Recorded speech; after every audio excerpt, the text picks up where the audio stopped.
श्री शिवाय नमस्तुभ्यम हर हर महादेव। देखिए दोस्तों, हम सभी जानते हैं कि कल दिनांक 23 फरवरी को शुक्रवार के दिन चतुर्दशी की बहुत ही पवित्र तिथि है और इस दिन आपको बहुत ही सुंदर से और चमत्कारिक उपाय करने हैं। देखिए, यदि आप चाहते हैं कि आपका जो पूरा ही परिवार है वह हमेशा खुश रहे, परिवार का जो प्रत्येक सदस्य है वह हमेशा तरक्की के मार्ग पर बढ़ता रहे और इसी के साथ में यदि आप चाहते हैं कि जो आपका शुक्र ग्रह है वह मजबूत हो जाए, तो विशेषकर आज का जो यह वीडियो है आपके लिए ही होने वाला है। देखिए, पूज्य गुरुदेव की ही कथा को सुनकर के और समझ करके ही आपको समझाने का पूरा प्रयास करेंगे। लेकिन उससे पहले वीडियो को लाइक करें, चैनल को सब्सक्राइब करें और कमेंट में श्री शिवाय नमस्तुभ्यम या फिर ओम नमः शिवाय जरूर लिखें। देखिए, कई बार हमारे परिवार में ऐसी स्थितियाँ उत्पन्न हो जाती हैं कि एक के बाद एक समस्याएं आती ही रहती हैं और परिवार में जो सदस्य हैं वह इन परेशानियों के चलते हमेशा दुखी रहते हैं।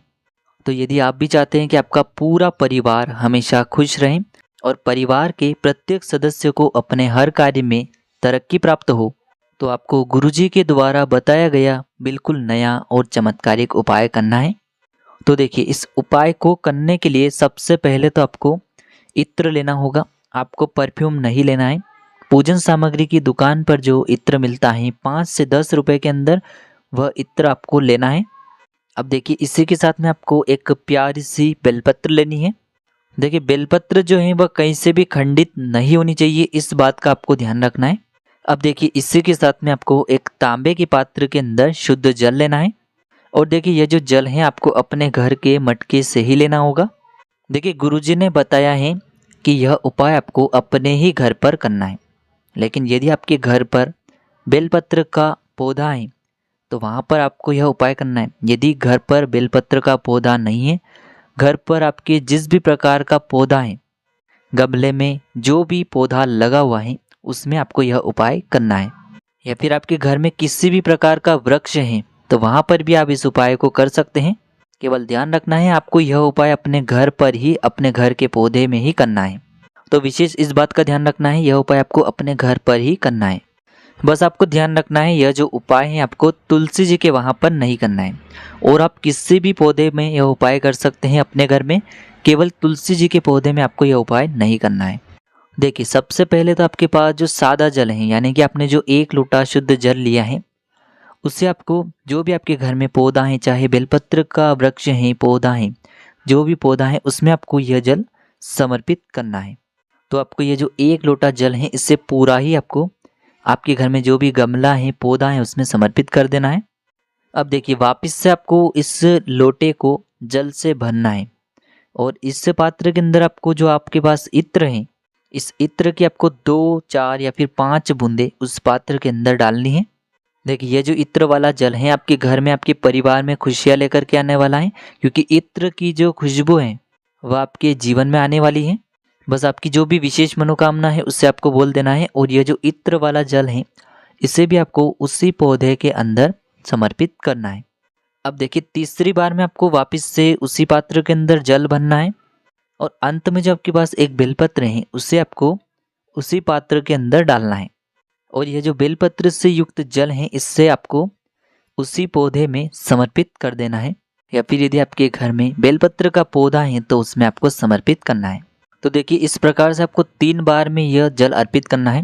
देखिए, जब भी आप ये जल का पात्र भरेंगे तो इससे आपको पूरा भरने की ज़रूरत नहीं है, आप थोड़ा थोड़ा पात्र करके भी 3 बार में समर्पित कर सकते हैं। केवल आपको प्रत्येक बार जल का पात्र भरना है। तो इस प्रकार से आपको 3 बार भिन्न भिन्न प्रकार का जल अर्पित करना है। आपके परिवार की जो भी समस्या है वह सभी समाप्त हो जाएगी। तो इस शुक्रवार पर आपको यह उपाय करना है। अब हम जानते हैं दूसरे उपाय के बारे में। देखिए, इस उपाय को करने के लिए सबसे पहले आपको 11 चावल के दाने की ज़रूरत पड़ेगी। आपको सिर्फ 11 चावल के दाने ले लेने हैं, लेकिन चावल के दाने जो हैं वह कहीं से भी टूटे हुए, खंडित नहीं होने चाहिए, इस बात का ध्यान रखना है। इसी के साथ में आपको 1 लोटा शुद्ध जल ले लेना है तांबे के पात्र के अंदर। फिर इसी के साथ में आपको एक प्यारी सी बेलपत्र ले लेनी है। देखिए, पूज्य गुरुजी ने बताया है कि इस उपाय को लिंग पुराण और शिव महापुराण दोनों में बताया गया है, इसीलिए आपको यह उपाय इस विशेष तिथि में जरूर करना है। देखिए, यदि आपके पास बेलपत्र नहीं है तो आप भगवान शिव के शिवलिंग पर जो बेलपत्र चढ़ी हुई होती है उसे पुनः शुद्ध जल से धो करके उसका उपयोग कर सकते हैं। लेकिन आपको ध्यान रखना है कि बेलपत्र की पत्ती कहीं से भी कटी फटी खंडित नहीं होनी चाहिए। और बेलपत्र की डंडी के आखिर में यदि डूट हैं, डंठल हैं, तो उसे तोड़कर आपको अलग कर लेना है। अब देखिए, मात्र आपको ये 3 सामग्रियां लेकर के भगवान शिव के मंदिर में पहुंच जाना है। पूज्य गुरु जी ने कहा है कि इस शुक्रवार के दिन इस उपाय को आप सुबह से लेकर के शाम तक किसी भी समय में कर सकते हैं। देखिए, मंदिर पहुंचने के बाद आपके पास जो 11 चावल के दाने हैं उन्हें आपको एक एक करके उस पात्र के अंदर डालते जाना है। यानी कि आपको 1 चावल का दाना डालना है और आपको श्री शिवाय नमस्तुभ्यम इस मंत्र का जाप करना है। फिर दूसरा चावल का दाना डालना है, फिर आपको श्री शिवाय नमस्तुभ्यम इस मंत्र का जाप करना है। इस प्रकार से आपको 11 चावल के दाने 11 बार श्री शिवाय नमस्तुभ्यम इस मंत्र का जाप करते हुए उस पात्र के अंदर डाल देने हैं। फिर आपके पास जो एक बेलपत्र है उसे आपको अपने सीधे हाथ की हथेली पर रखना है। देखिए, सामने जिस प्रकार से आपको दिखाया जा रहा है, बेलपत्र की डंडी आपको अपनी तरफ रखना है। अब देखिए, इसी बेलपत्र के ऊपर आपको जो 1 लोटा जल है उसे रखना है। यानी कि अपनी हथेली पर एक बेलपत्र रखना है, उसी के ऊपर आपको जो एक चावल से युक्त जल आपने तैयार किया था उसे भी रख लेना है। सामने आपको वीडियो में जिस प्रकार से दिखाया जा रहा है उसी प्रकार से आपको यह क्रिया करनी है। देखिए, सबसे पहले तो आपको जो ये जल का पात्र है इसे आपको भगवान शिव की शिवलिंग पर धीरे धीरे अर्पित कर देना है, श्री शिवाय नमस्तुभ्यम इस मंत्र का जाप करते हुए। अब देखिए, आपकी हथेली में जो एक बेलपत्र थी उसे भी आपको माता अशोक सुंदरी वाले स्थान पर अर्पित कर देनी है। देखिए, यह बेलपत्र आपको इस प्रकार से समर्पित करनी है कि इसकी जो चिकनी साइड है वह शिवलिंग से स्पर्श रहेगी और इसकी जो डंडी है वो आपको जलाधारी की ओर रखनी है। इस प्रकार से बेलपत्र अर्पित करनी है।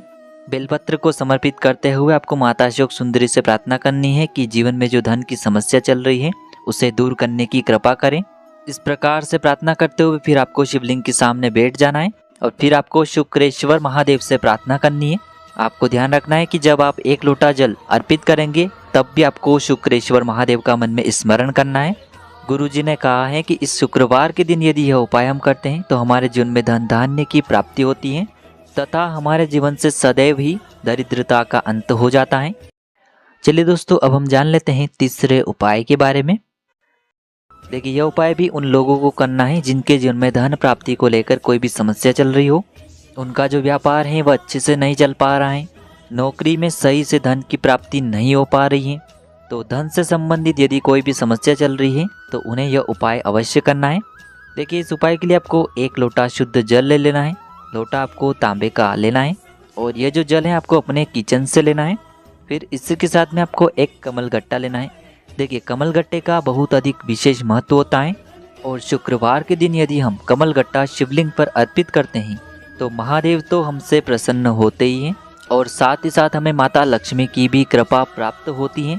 देखिए, आपको एक कमल गट्टा लेना है और इसी के साथ में आपको एक सफ़ेद रंग का पुष्प लेना है। देखिए, यदि आपके पास आंकड़े का सफ़ेद रंग का पुष्प है तो उसे आप ले सकते हैं। केवल आपको केतकी का पुष्प नहीं लेना है और आप किसी भी प्रकार का सफ़ेद पुष्प ले सकते हैं। अब देखिए, इन सभी सामग्रियों को लेकर के आपको भगवान शिव के मंदिर में पहुंच जाना है। देखिए, सुबह से लेकर के शाम तक किसी भी समय में आप इस उपाय को कर सकते हैं। देखिए, सबसे पहले तो आप जो एक कमल गट्टा लेकर के गए, इस कमल गट्टे को आपको शिवलिंग के सामने ही उस जल के पात्र के अंदर डाल देना है और आपको 11 बार श्री शिवाय नमस्तुभ्यम या फिर ओम नमः शिवाय इस मंत्र का जाप कर लेना है। और फिर यह जो कमल गट्टा है इसे आपको पुनः उस पात्र के अंदर से निकाल लेना है। अब देखिए, यह जो कमल गट्टे से युक्त जल है इसे आपको शिवलिंग पर धीरे धीरे अर्पित कर देना है, श्री शिवाय नमस्तुभ्यम इस मंत्र का जाप करते हुए। पूज्य गुरु जी ने कहा है कि यदि आपके पास कमल गट्टे अधिक मात्रा में है तो फिर आपको यह कमल गट्टा शिवलिंग पर अर्पित कर देना है और आपको श्री शिवाय नमस्तुभ्यम इस मंत्र का स्मरण कर लेना है। अगर आपके पास कमल गट्टा अधिक मात्रा में नहीं है तो फिर आप ये जो कमल गट्टा है इसे आपको अपने घर लेकर के आ जाना है।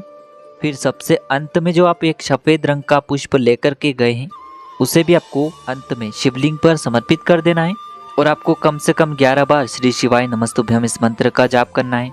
पूज्य गुरुजी ने कहा है कि शुक्रवार के दिन जब भी कोई विशेष तिथि पड़े तो आपको सफ़ेद रंग की कोई भी सामग्री शिवलिंग पर जरूर अर्पित करनी चाहिए।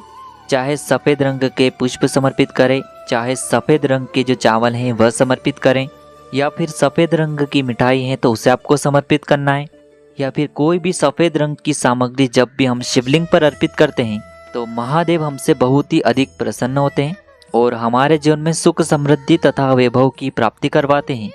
तो देखिए दोस्तों, इस प्रकार से आज की इस वीडियो में हमने आपको शुक्रवार की चतुर्दशी तिथि पर किए जाने वाले कुछ चमत्कारिक उपाय बताने का प्रयास किया है। जो भी उपाय आपके लिए उचित हैं, सरल हैं, उसे आप कर सकते हैं। यदि आपको उपाय से जुड़े किसी भी प्रकार के सवाल रहते हैं तो आप हमें कमेंट में पूछ सकते हैं। श्री शिवाय नमस्तुभ्यम। हर हर महादेव।